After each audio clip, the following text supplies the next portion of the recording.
YouTube? Welcome back to New Rock City. I'm Stephen Moss, and it has been over a year since my last YouTube video, and there's many exciting things to tell you guys about. So today, I'm just going to jump right in. My last band interview was with Honey Talks from North Wales, and Lauren James was the drummer, and she's here today. Hello, Lauren. I'm very proud and honored to say that Lauren has come on board to be a part of New Rock City as a partner. And Lauren and I will be making it a point to do more of these videos, interview more bands, and not only that, so many of you know New Rock City has gone silent on YouTube because we've done so much in England as a international music festival. But one thing we're going to start doing in 2025 is start doing some one-day, all-day shows in the United States. So many more exciting things coming up that we'll talk about later. But for 2025, this marks the fourth annual New Rock City International Music Festival held in sunny England. It'll have two locations, a north location and a south location. The north location is going to be held on July 18th and 19th at a venue called the Sunflower Lounge in Birmingham. The south location will be held on July 25th and 26th at a venue called Exchange in Bristol, England. Headlining the Birmingham location on Friday will be Honey Talks, and headlining the Saturday show is the band Homecoming. So tonight's guest, we have two members of the band Homecoming. Michael is the lead singer and rhythm guitarist. Chelsea is the bass player. She is half of the band's rhythm section. So for those of you at home who may not be aware, Michael is creating a online campaign movement where he pretends that rhythm guitarist is part of the rhythm section of the band. So we'll talk about that as well. Guys, thank you so much for taking time out of your day to say hello. So I would like to give everybody at home kind of like get up to speed so we're all on the same page. So before we get into specific questions, can you just kind of tell us how the band started? Do you want the original start or where Homecoming was actually a good band start? Start from where you were comfortable telling people, hey, this is my band. Go from the top. Go from the top, and then an abridged version until. It started in 2017 with a completely different lineup. We had a different singer, a different bassist, a different drummer. The bassist. Did you have a different bassist? Well, the original bassist told us three practices in that he didn't like pop punk or Disney. Probably doesn't work well for a pop band that was playing Disney. And then we put the ad out in Chelsea. Well, I said we put an ad out. I think I pretty much messaged Chelsea and I was like, you played bass. Do you want to come and play bass again? So then Chelsea did, and then I sent her loads of really bad videos of me playing the like 5 songs that we had, and she learnt them over the Christmas. And then we had our first gig lined up, and our guitarist left. I think in a way that was my fault because we had a recording session, and he'd been out drinking the night before. And when he came in, he said something to do with the click track was being out of time or something, and I just said, "Well, get better."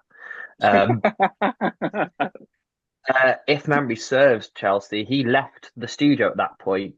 Yeah. Didn't he? The funny thing about that is I'd been on a hen do the night before and I was not feeling great, but the click track was in time. Well, you're a hanger too, Chelsea. Yeah.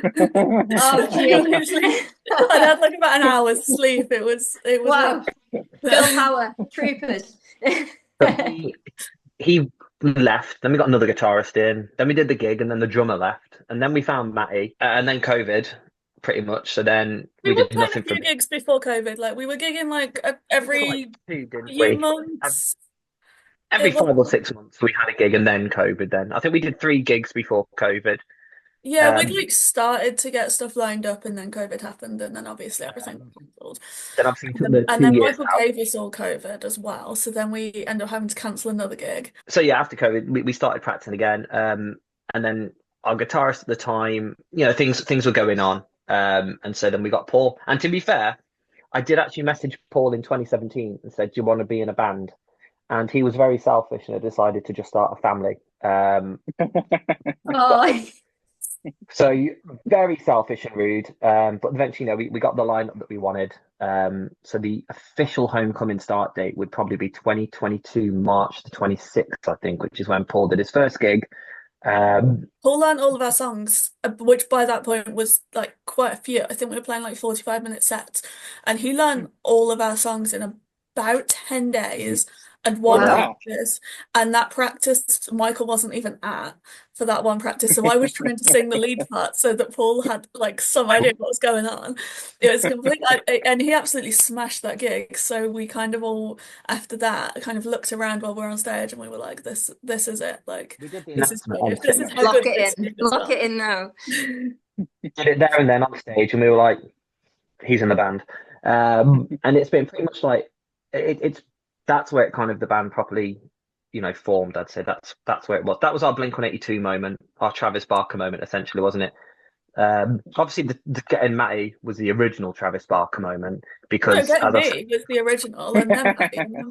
The OG! OG. loads of bits. Like Matty, I think that Matty and Lauren are actually the same person from He's my brother from another mother. Like, for real. when we first like, Drumming saw Honey styles really similar. when we first saw Honey Talks, I'm watching Lauren. I was like, Matty, you do that. Matty, you do that too. Really vividly remember that gig, like really vividly. Lauren said she liked my wheels because I had my yellow wheels on my car. Did.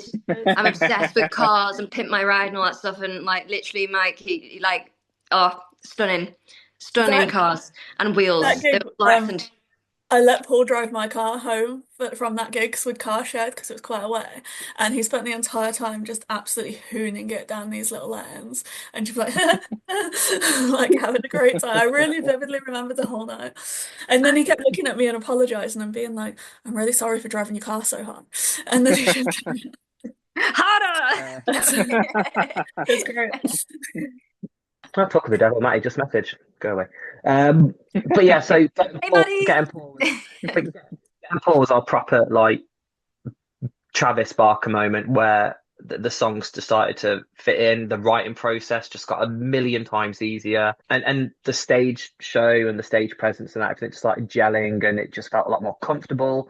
There wasn't really any tension, was there? Like it just kind of everything just went Natural. There's Like- never Yeah. been any kind of like beef between any of us since Paul joined. Do you know what I mean? Like Until he just slotted into a gap that we didn't even know needed filling and just kind of gelled the whole thing together. It was incredible. until recently though, where the rhythm section will exclude me. That's where the beef is now, but it's not. You're not excluded, you're valued, but you're not one of us. Well, that's Not a on. nice little segue into my next question.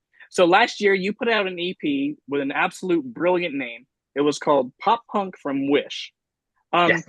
So we talked about the little differences from your first EP, which was called The World Will Never Be the Same. Yes. How was that process different? What did you learn from the first one that you took into that second EP? We learned got a that drums producer. should be recorded properly, and getting the producer. That really helped. But the songs themselves were stronger as well. I think the writing process, like Michael said, was so much stronger. We'd built up so many years of good communication, and we were a lot more kind of flexible with that. It was less kind of, oh, this is how I picture this going, and a lot more like, oh, let's try this, let's try that. And There was a little always, bit like of that most for of a the while, ideas yeah. you put in the bin, don't you? You try something and then you go, no, that doesn't work, and it goes straight in the bin. But it was a good process for a lot of the songs. It was having the producer give up, because I've seen the first EP we recorded in my music room downstairs with like a MIDI drum kit. So it's still Matty drumming, but it's not Matty drumming. So obviously you don't really get all the decent nuances, do you? And there was Still no sounds amp phenomenal. or anything. Yeah, and all the guitars were modulated like through Reaper and like Amplitude and that. And obviously we didn't mix it because I can't mix at all. So we sent it to Dale, who did our video for DKMS, and he mixed it all for us. And we were absolutely in love with that EP when it came out. Obviously, it was the first thing we'd released.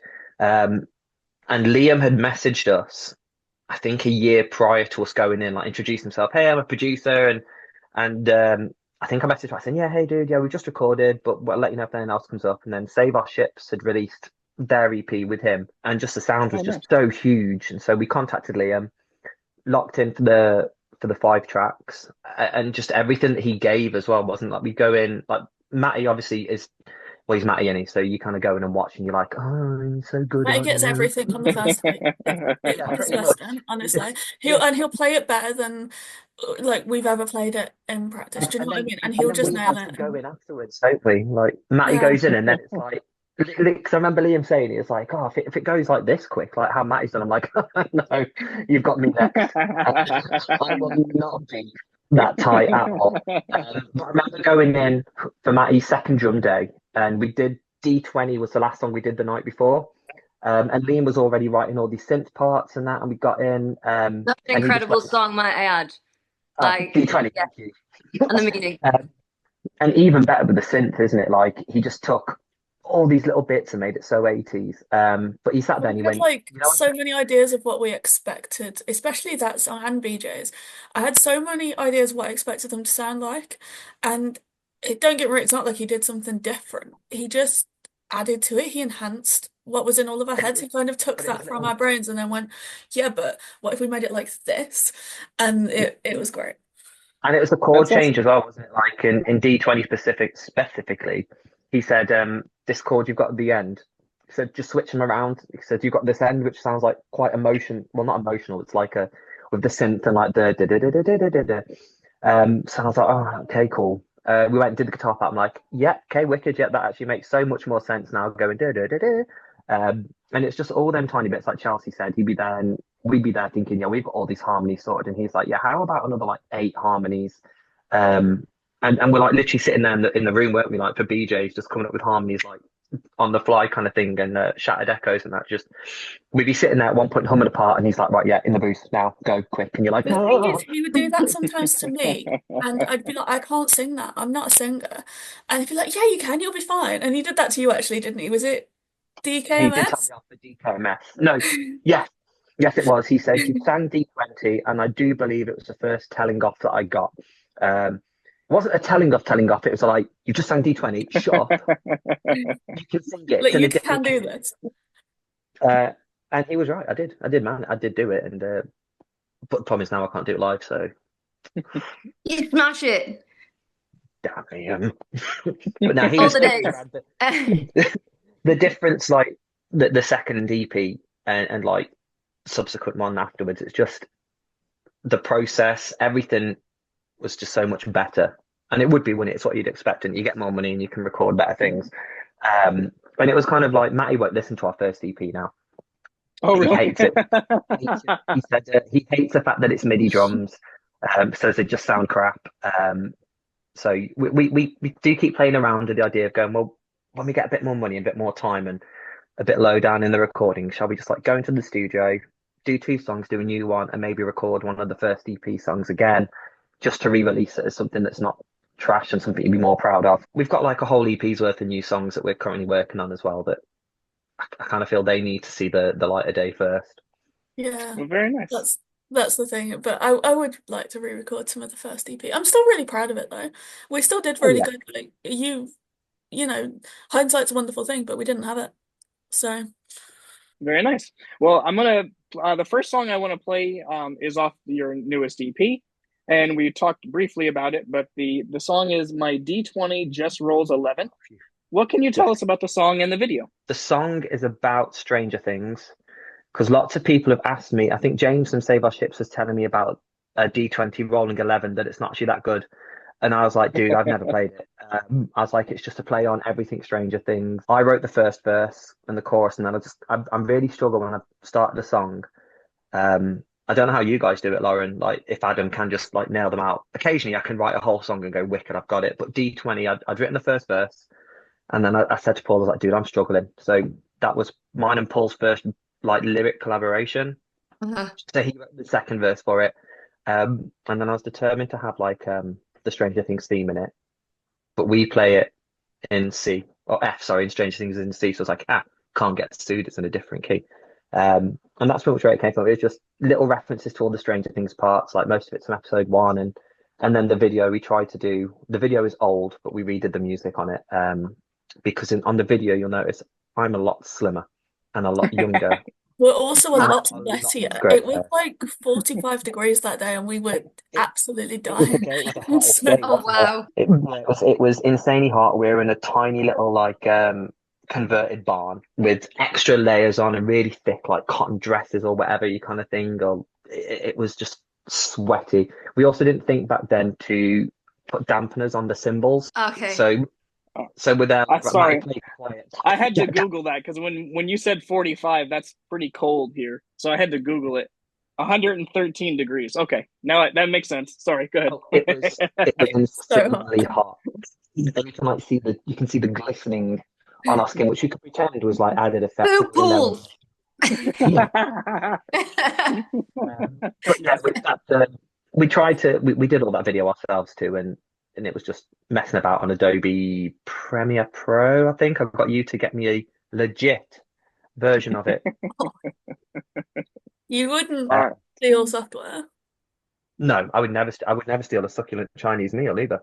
Bit of beef sats, bit of black bean, maybe a chicken curry. No. Yeah, the idea of that was that it was kind of so we kind of switch outfits, we switch instruments, and that halfway through. So the idea is that some of it's like regular everyday life, and some of it's the upside down.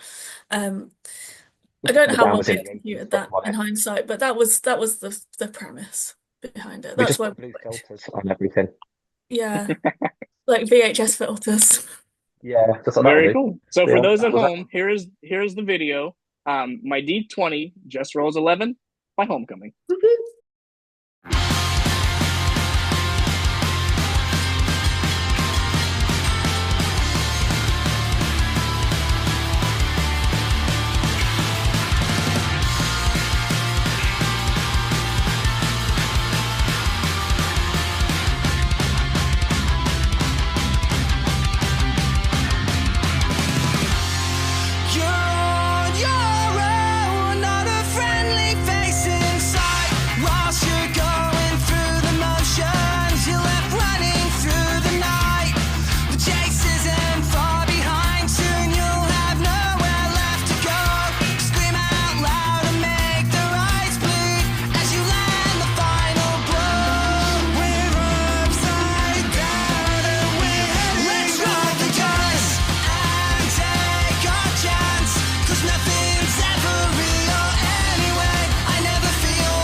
All right, welcome back to the show, everybody. About that video, there's two things I find pretty interesting. Number one is, Michael, you're standing kind of like further away from the rest of the band.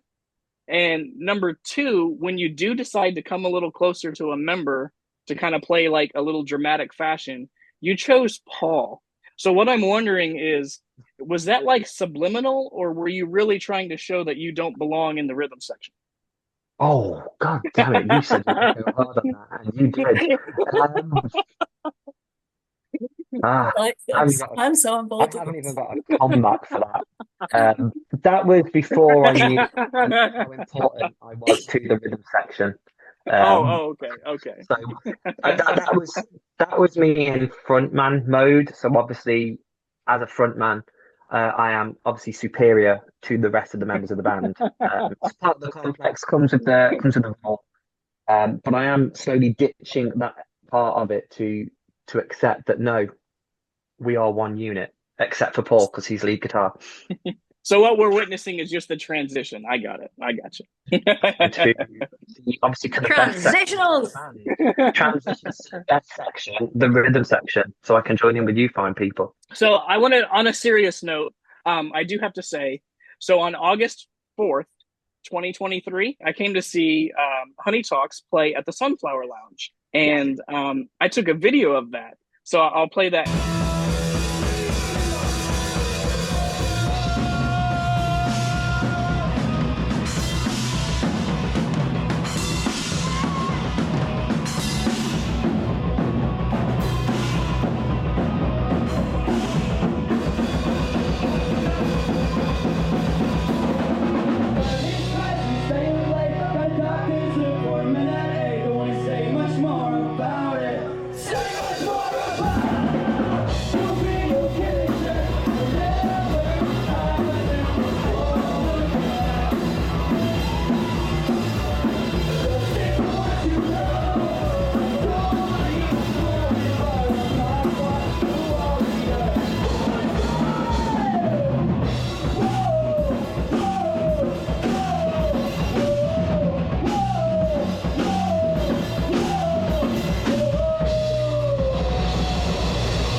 And you guys actually headlined that show. Yes. And that was my first time seeing you guys. And I remember saying to Adam, I'm like, wow, who are these guys? Because you guys really did a fantastic job.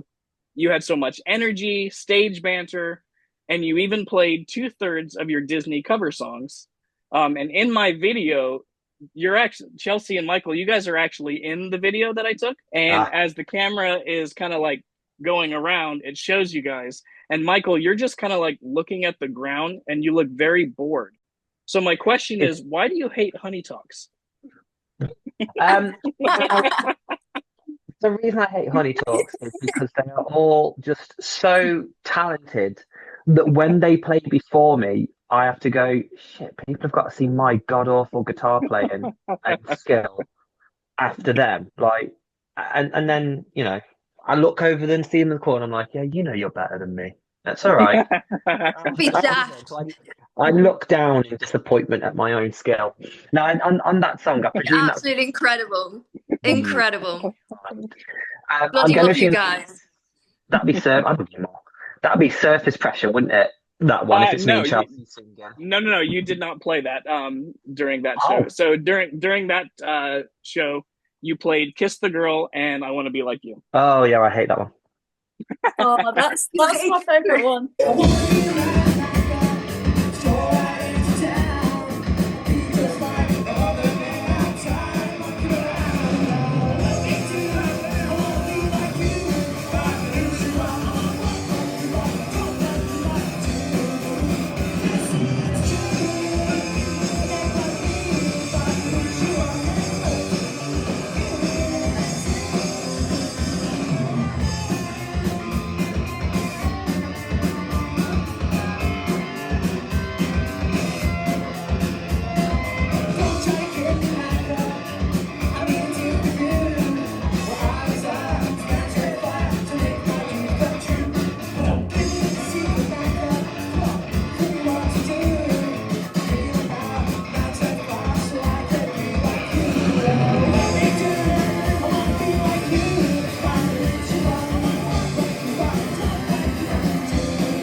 It's not because it's anyone else's favourite. I just think The Jungle Book as a movie sucks. Yeah, I agree with that. And I agree with that, but the song is good. I just never really mix with the songs as much. And like, unfortunately, I love Surface Pressure as a song more, but I also hate Surface Pressure as a song more because it's just horrific to sing. It's What like, do you prefer, Surface Pressure or How Far I'll Go? oh, a Surface Pressure Oh, in a legends. heartbeat. There's no way I could play Moana anymore. No, we went through a long stretch of playing that, and in the end, gotcha. we all just cannot stop. We've pretty much dropped the Disney stuff though now, haven't we? Because Yeah, we've managed it to depends increase. on the gig. Occasionally, we'll still crack one out, but most of the time, we don't do the covers anymore. At the next New Rock, we'll probably be playing them because obviously we've got the headline slot on a Saturday. And there's some of our own stuff that we think is just awful, like How Many Stories off our first EP. Now, we all really like that song, and then Paul joined the band. Now, what he'll ever say if you ask him, he'll say, no, what I said is, why are you finishing with that song? But what we heard was, why are you playing this song? This is utter trash. Can we never play it again? And he'll deny saying that. He will deny it, but that is definitely what he meant. You could see it. You have to read between the lines of what he said. So, like, And now he obviously, sometimes asks to play it, and we're like, no, you did this. You did this. We're not playing this. he doesn't care. But yeah, we'll probably bring at least Jungle Book and Kiss the Girl back out, I reckon, for New Rock City. Yeah, We've also yeah. got a different drummer that day as well. A different one. Different drummer. We haven't got a Matty at that gig, have we? Oh, of course we don't, do we? I know, I'm so really? sorry, Lauren. He's watching Billie Eilish. Seriously? He's going to see Billie Eilish? He is going to see Billie Eilish. But Jesus. we've got Dana from Good Intent stepping in for us. Okay, cool. So Yeah. we Well, I did- look forward to hearing it. But equally, as you know, yeah, it's excited to see that setup. But I'm gonna miss the mats. And how dare I he have go to- and see eyelashes instead of playing? Exactly. I don't know if I said all these words. I'm gonna Emma, have but I'll to- happily buy him some stick-on ones and things. Yeah. pretty fair. I will be the only part of the Homecoming Rhythm section at New York City this year. So, I did want to actually be serious for just a second, and because I want to play another one of your songs, but I wanted you to kind of tell the story behind it. Can you tell everyone like how DKMS came about and why that's so important to you? I thought you can ask about BJ's.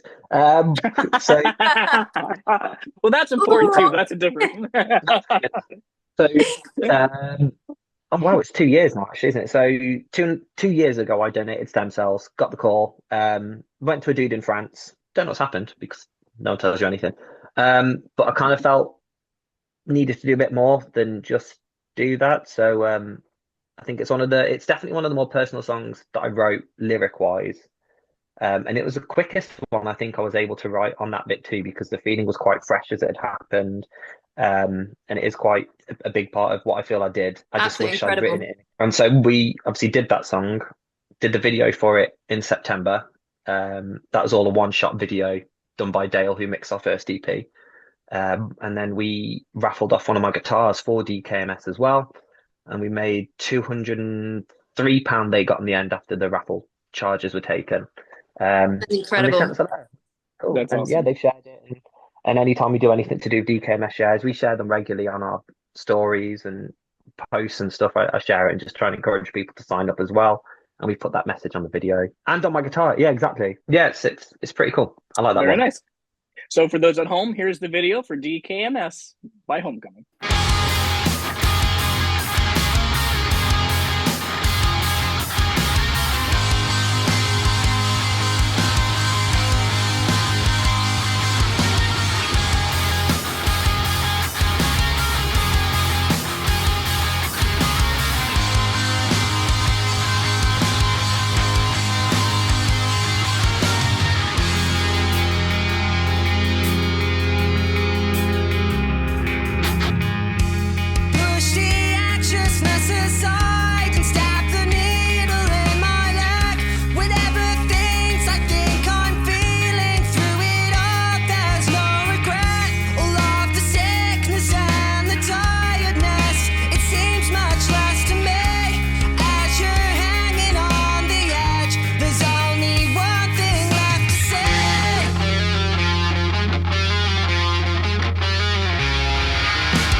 Welcome back to the show, everybody.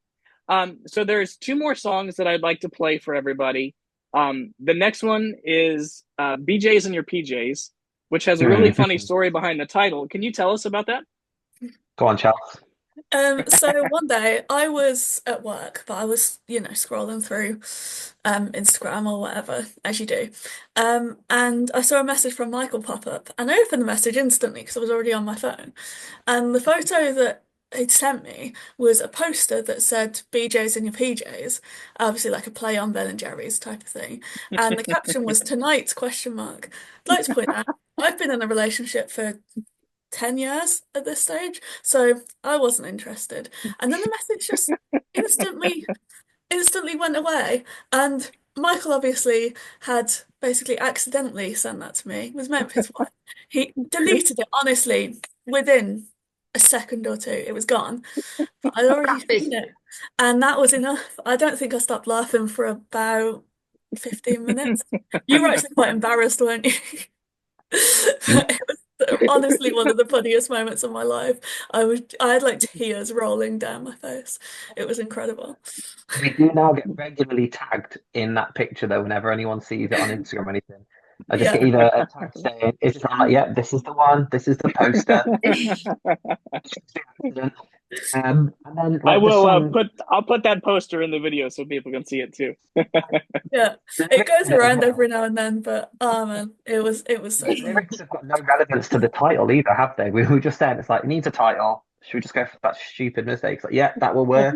It's an in-joke, and we will tell everyone exactly what happened with it. Yeah, it's because like Facebook has on the messenger part, it's got the quick access ones at the top, Yes. and they refresh it every time you reopen the app, and they'd refreshed as I pressed it. Oh, And so as I refreshed, it changed from Ray to Chelsea, and I was like, oh.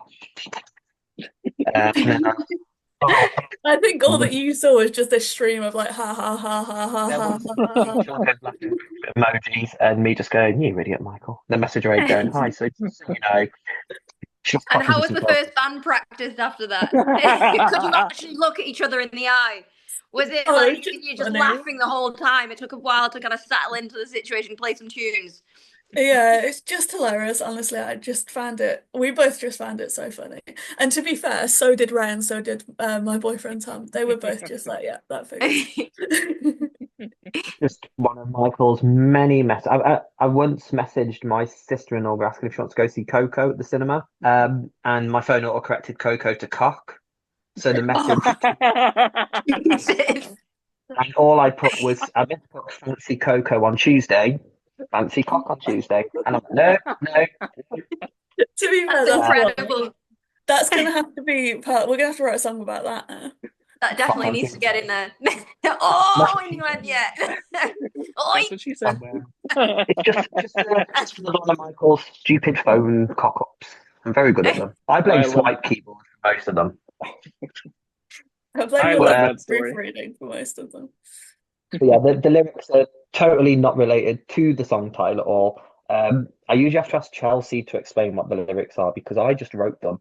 And then we're on the radio one time with them, and the dude was like, it was Jason Kelly, who's awesome. His Black Country Radio plays us loads. He's awesome. We got to number 6 on his top 20 last year. Very nice. And he was asking about he was asking about like what the song was about. I'm like, Chelsea, after you, please, because I don't know what the song's about. I just wrote the lyrics, and You wrote like the one half, didn't you? And then we wrote like the kind of needed that extra harmony over the outro. I'd written the verses years ago. They were originally in another Homecoming song called Mr. Tom, but we dropped that song, and then I really wanted a song that had like it was after we saw Slacker, to be fair, and I was like, they get these bits, and they've got one of their songs that they start, well, they finish their set on, and they get the crowd singing along, and I was like, that's really cool. Like, I mean, I know that hundreds of other bands do that too, but that's the most recent one I'd seen at the time. And I was like, I want a song where we can just get the crowd to just sing that one part, not like a big long chorus where it's completely, basically another verse that you've got to learn that's just repeated.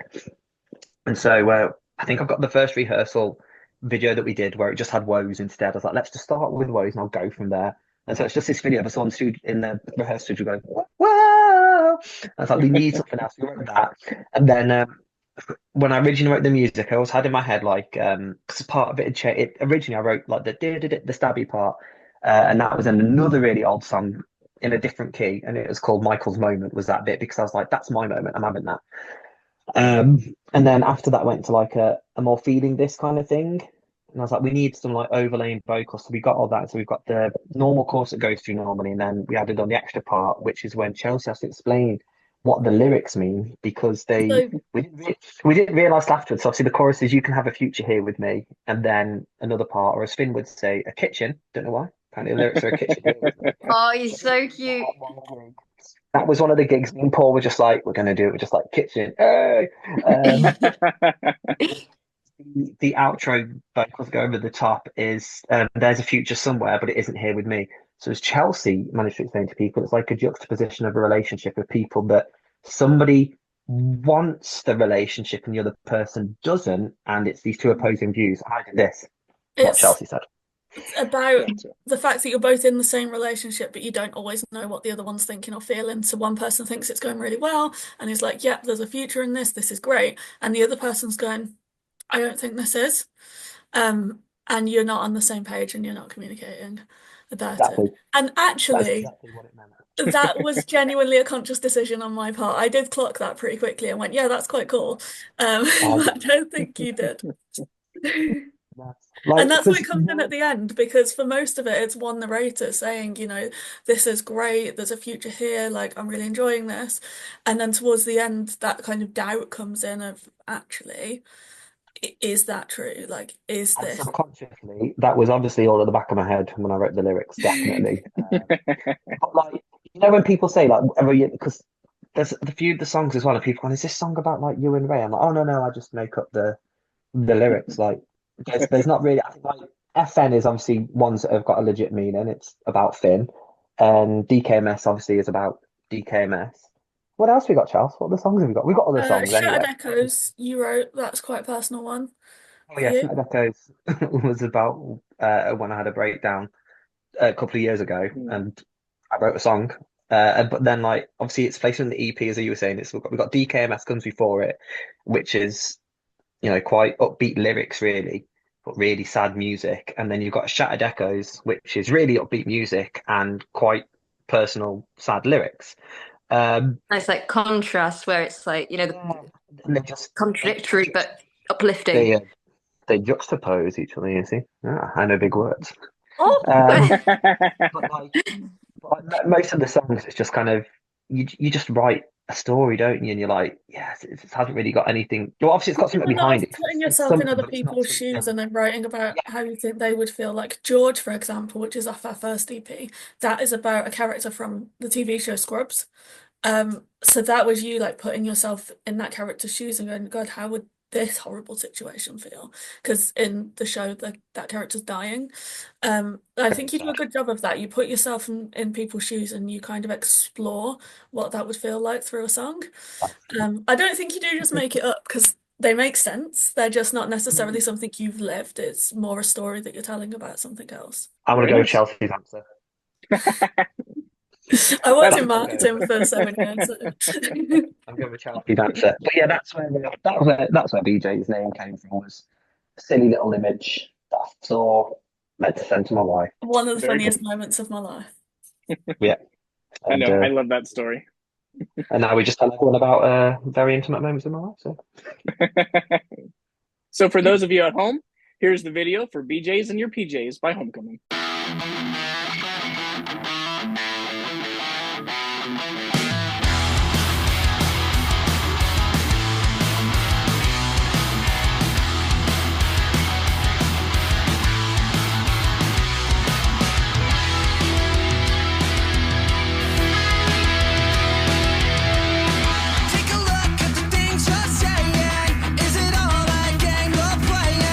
Reach out to me, then hold me back. I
And welcome back to the show, everybody.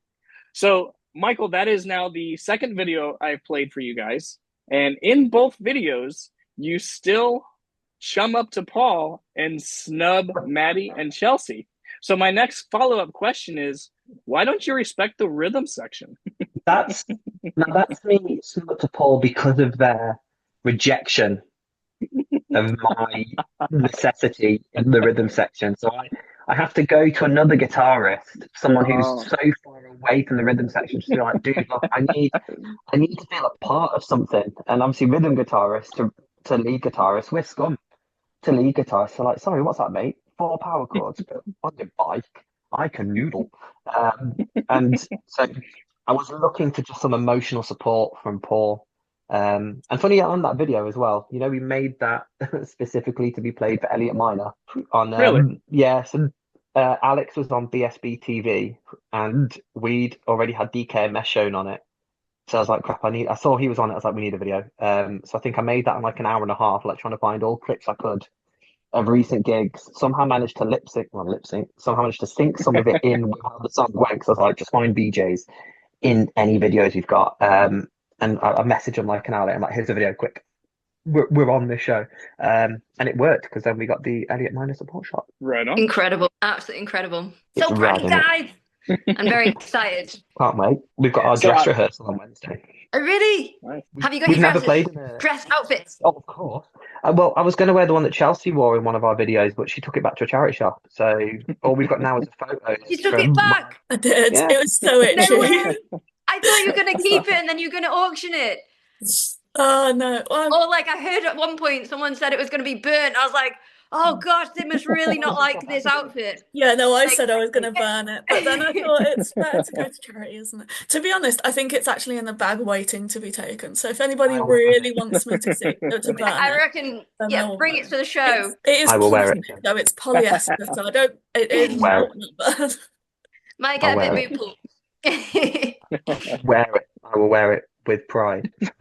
You do not want to do that. So I'm going to play one more song from you guys, and it's your newest single called 1989. What can you tell us Yes. about that song and video? That's the outfit that we were just talking about. That was the outfit.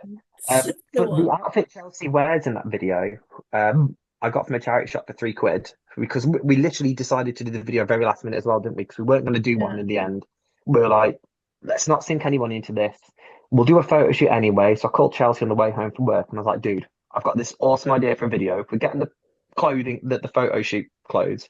So why don't we just get the bigger room at rehearsal thing and we'll make a video on there and I'll do it on my phone and it'll be bog standard, kind of like DIY kind of one. Worked pretty well because I think it looks pretty cool. Very But good. the outfit that we got for Chelsea, she didn't believe that it would fit her. So I've got the pictures of me at work in my office wearing that outfit. You put it on. Doing- I love Oh, I put this. it on. Yeah, I I did know. beautiful I need to poses. see this. I will send them Yeah. shortly. Oh, I'm so But, excited to see this. It didn't fit me though. Like, there's no way I could wear that without leggings underneath. Put it that way. It fit you way better than it fit me. I will agree to disagree on that. I was like glasses in my mouth, like sitting at the desk with my legs crossed up like a 90s, like, secretary kind of thing. Stephen, can you put those posing- photos in this video when you edit it? Oh, please. Yes, give me the photos and I'll Send put them in them. right now. I will send them to you and you can put them in. And yeah, so the even cooler thing about that song is, so obviously all the other ones have been a major like Michael writing part on it. Like either I've written and come to the band with all of them, but this one is the first one that Paul brought to the band. And obviously Paul comes from more of a metal background. Like his favorite band is Slipknot. His guitar's a Jim Root Telecaster, and so this was like such a big achievement for Paul as well to write such a good, catchy like pop punk song that has really, in terms of reception, it's had such a good reception on it. Yeah, Yeah, nice one, Paul. pivotal moment for the band.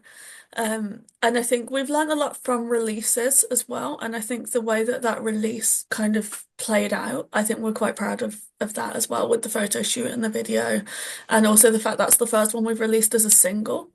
And I think that was quite nice. Chelsea didn't want to do singles before. She wanted to release everything as an album. Yeah, Oh definitely. yeah, absolutely. I think one release a year, and that's all you need. That's definitely not my idea. I didn't ignore Chelsea on that. And then go, you do work in marketing, maybe we should have listened to you instead. I don't anymore, so it's all right. But you did. So this time I was like, Chelsea, I think we should do singles. Let's do a big marketing campaign. You can do it because I don't know what I'm doing. You did like 90% of it, honestly.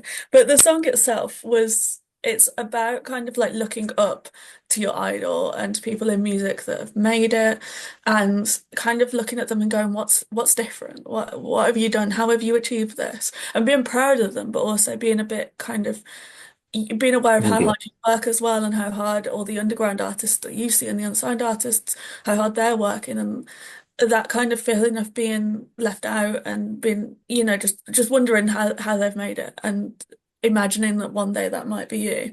And obviously that means that it's about Taylor Swift as well. Because how could it not be? It's Paul's love song to Tay Tay. I think Taylor Swift would like it if she heard it. Either way, yeah, Paul wrote it about Tay Tay, the wonderful musician that she is. And I think the thing that we have found from that is we're not country enough to be famous. We're just a little bit too pop, a little bit punk. We're kind of like soft punk, aren't we, Steve? Really? I've had many conversations with people over there.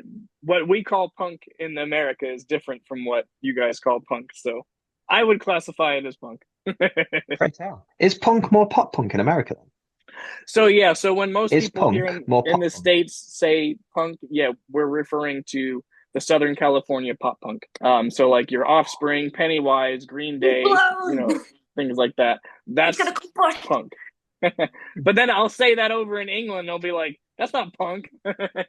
Yeah, for us, if we're talking about that, we would specify pop punk. Raw. If we're talking punk, it's a bit different. We're where Sex Pistols came from, aren't we? So over here, when you guys come to the States, you can be like, yeah, we're a punk band.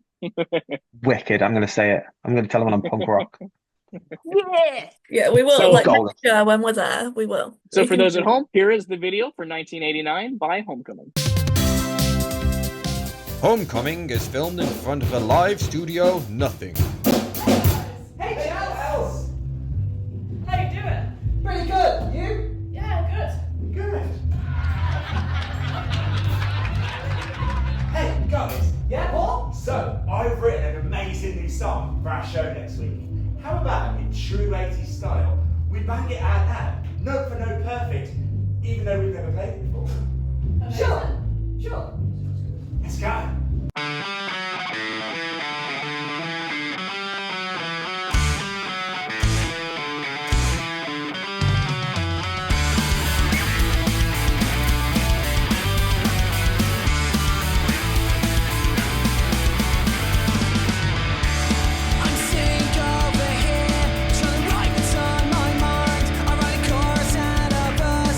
Try to make it rhyme. You make it look so simple. Think you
Ew. All right, welcome back to the show.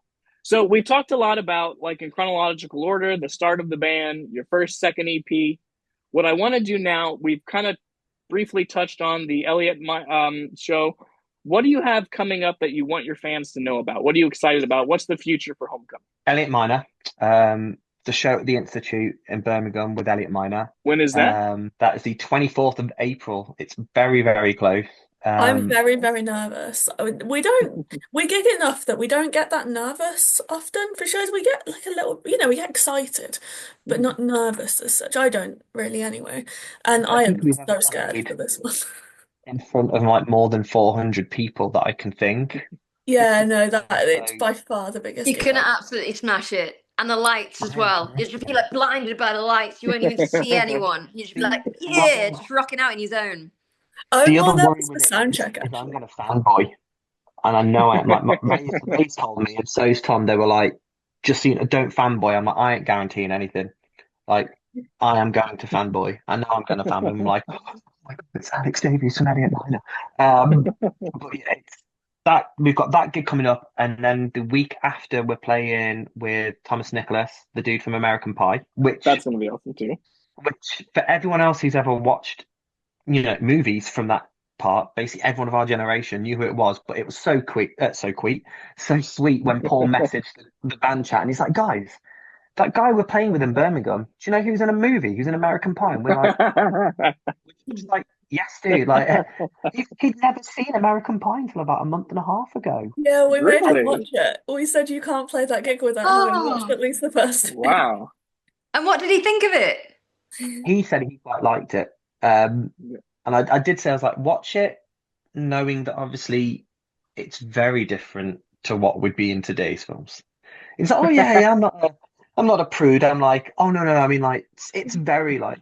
I did watch an interview with Thomas Nicholas, and they asked him if they could make it again, and he said we shouldn't have made it then.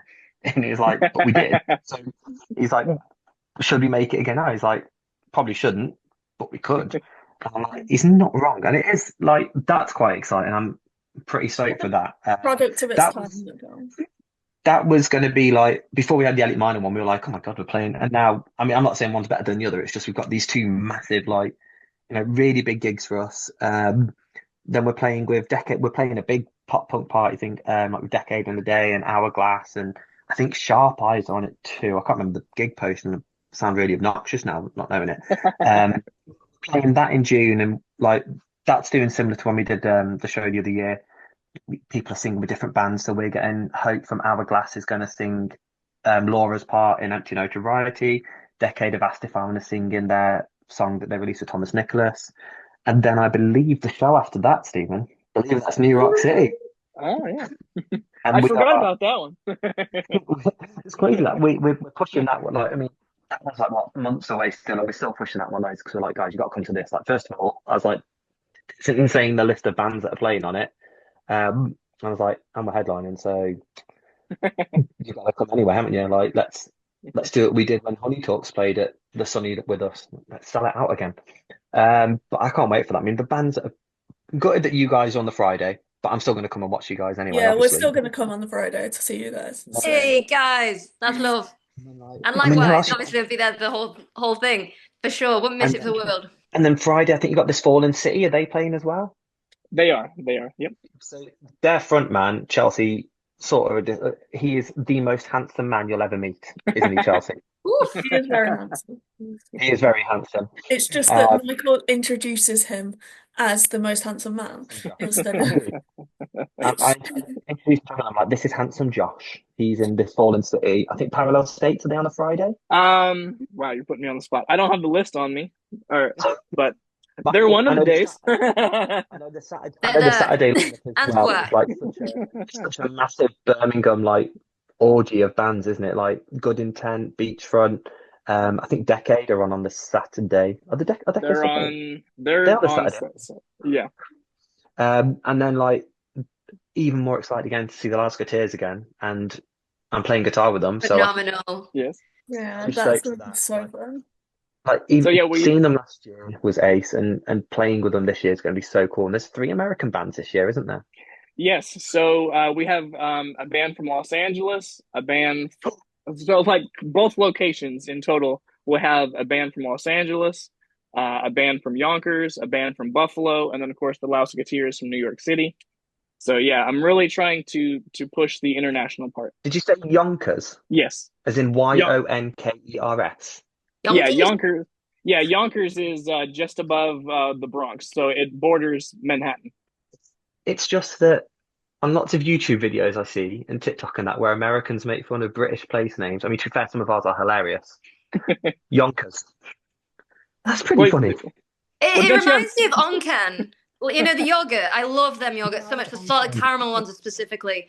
Jesus. And the old school spaceship ones. Remember it was like a Kinder Egg where it had like a little moat of like strawberry flavored like yogurt, and then in the middle you get like the little Kinder Egg situation I with remember the that. toy. They were eggs. Oh, they were amazing. I think they were like Onken brands. Jesus, we need to bring them back. They need to come back. You just But like, unlocked a memory that I didn't know I had. I totally think Doing the about it as well. Tamagotchis. Oh, I love my Tamagotchi. Yeah, you Americans mock our British place names, and then they got Yonkers. Yeah. Yonkers ain't Yonkers, bad. Yonkers. Don't you have like Like, Cockbridge and like twat and all this other stuff? Yes, and Wait, we've shit, I got remember have Yonkers. I sent you that like place name thing, and it was like Yes. like this whole post about like all the like most rude, like craziest place names in the United Kingdom, and it was like Yes. straight away, dude, we've got to hit these up, every single one, and just like Yes, my- rip- That's what My our next- road trip will be. My Yes, next road trip is dude, definitely yes. doing that. Because What the difference comment- with it being the UK as well is it will only be out for 8 hours. and then we'll get like a picture like next to each sign. We'll be like, yep, we did it. We made it to these like ridiculously crazy, rude we do have sandwich. places. That's ours. Sandwich is ours. And obviously, every time you go from like Telford Way to Wales, like Barmouth, you go past Cum Lane because I didn't realise. That makes me laugh every single time. I just took a go. Cum Lane. Who calls it that? So you have that, and you think Yonkers is funny? I Yeah. think Yonkers is Yeah, hilarious. Yonkers. Yeah. The fact that you That's said it with a hilarious. straight face, we wouldn't say that with a straight face. I know, Really? I'd be giggling every time I'd say Cum Lane. Even when I see places like Twat or like Cockin and everything, like my family are going for a meal on Friday at a place called the Cockin, and I'm just like, Cock. And every single one, but yeah, you just went like just like nothing. Like you're just like, yeah, Yonkers, this is a normal place name. What are you on about? Yeah, because no one thinks it's funny here. It's just that's what it's called, Yonkers. You guys are crazy. But That was a new one Yonkers, to me. how exciting. Yeah. So now when you meet them, you can say they have a funny town name. I shall. So guys, I really appreciate you all taking the time. I'd like to end the same way I do all my shows, and that's ask each of you, what would you like to say to your fans? I was waiting for Wait, Chelsea to go go first. first. Do you I want was to go waiting for you. You go first, Mike. Buy tickets, stream music. Thank you. Yeah. Yeah, I'll Straight echo and to the that. point. Yeah. Buy our stuff. No, we've had a lot of support. Oh, I think cat. we've, yeah, sorry. Hello. Aw. Hey, Cookie. Yes, I'm gonna be famous. He's like, no, get me away. Yeah, we've had a lot of support on recent stuff, and we've got a good set of people that come to a lot of our gigs now. Oh, no one wants to see your butt, Cat. And Go we're on, just really Smash grateful it, get out there. But yeah, we're just really grateful for the support that we've had, really. And it's really good to see the same faces at gigs. And yeah, it's been a really great kind of last 12, 18 months. It's just been amazing. So we're very grateful. We're very grateful for opportunities like international music festivals with bands from Yonkers. And yeah, and also, keep buying tickets, keep streaming music, keep supporting independent artists, and then we can buy cat food. Keep recording stuff. Very cool. So I'll have a link below to Homecoming, all of their socials and the ticket sales. So guys, thank you so much. It was a lot of fun. Cheers, Love you dude. guys. See you Love you, soon. dude. You're smashing it, phenomenal, and I cannot wait to see you for this road trip and for the New Rock Yes. Cities Both. and Elliot Minor and everything bloody else you're doing. You're just phenomenal. Just keep smashing the days. Love you. Thank you. Cheers, dude. Bye. See you See you later. That was all. Bye. Bye.